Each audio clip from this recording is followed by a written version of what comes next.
আসসালামু আলাইকুম। আজকে আমি দেখাবো গরুর কলিজা ভুনার রেসিপি। এখানে আমি 1.5 কেজি পরিমাণে গরুর কলিজা নিয়ে নিয়েছি। কলিজাগুলোকে আমি এভাবে করে কেটে ধুয়ে নিয়েছি। কলিজাগুলো সিদ্ধ করার জন্য এখানে পরিমাণ মতো পানি নিয়ে নিয়েছি। এখন পানিগুলো গরম হয়েছে, এখন কলিজাগুলো দিয়ে দিব। 10-12 মিনিট কলিজাগুলোকে সিদ্ধ করে নিব। 12 মিনিট পর কলিজাগুলো সিদ্ধ হয়ে গিয়েছে। এখন এগুলোকে এভাবে করে পানি ঝরিয়ে নিয়ে নিব। এখন এগুলোকে ভালোভাবে ঠান্ডা পানি দিয়ে ধুয়ে নিব।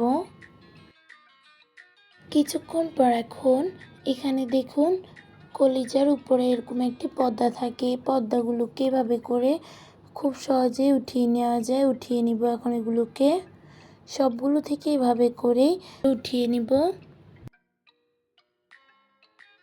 এখন এগুলোকে এভাবে করে ছোট ছোট করে কেটে নিব।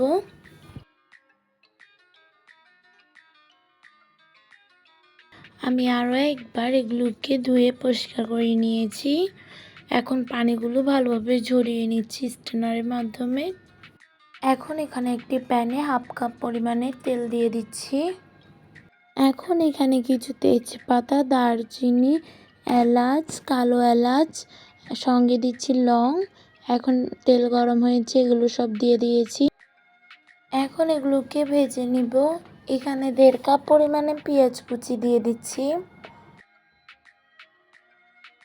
এখন এখানে 3 টেবিল চামচ আদা বাটা এবং 3 টেবিল চামচ রসুন বাটা নিয়ে নিয়েছি।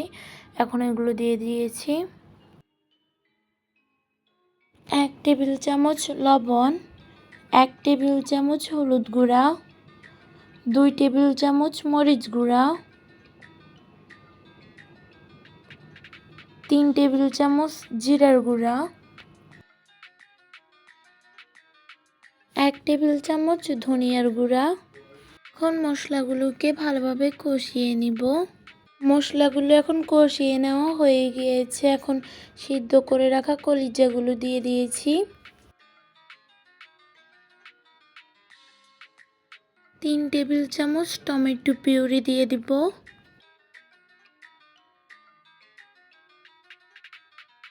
এগুলো কষানোর জন্য এখন ঢেকে দিব। মাঝে মধ্যে এগুলোকে নেড়ে দিতে হবে। এখন 4 মিনিট পরে দেখাচ্ছি।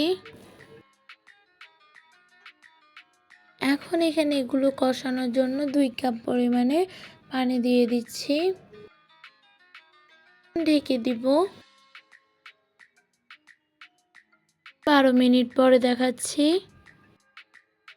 এগুলোকে আমি আরও 2-1 বার নেড়ে দিয়েছিলাম অফ ক্যামেরায়। এখন এগুলো কষানো হচ্ছে দেখুন। এখন এভাবে আরও 3-4 মিনিট কষিয়ে নিব। এখন রান্নাটি কমপ্লিট হওয়ার জন্য এখানে 1.5 কাপ পরিমাণে পানি দিয়ে দিব। ঢেকে দিব। 7 মিনিট পরে দেখাচ্ছি। দেখুন এখানের এই দারচিনি, এলাচ এবং তেজপাতাগুলো উঠিয়ে নিব। এখন এখান থেকে সবগুলো তেজপাতা, দারচিনি, এলাচ উঠিয়ে নেওয়া হয়ে গিয়েছে। এখানে আমি একটি প্যানে পরিমাণ মতো তেল দিয়ে দিয়েছি। কিছু পেঁয়াজ কুচি এবং শুকনো মরিচ ভেজে নিচ্ছি। 1 টেবিল চামচ গরম মশলা দিয়ে দিয়েছি। এখন এগুলোর সঙ্গে পেঁয়াজ বাগার কিছু শুকনো মরিচ দিয়েছিলাম, এগুলো দিয়ে দিচ্ছি।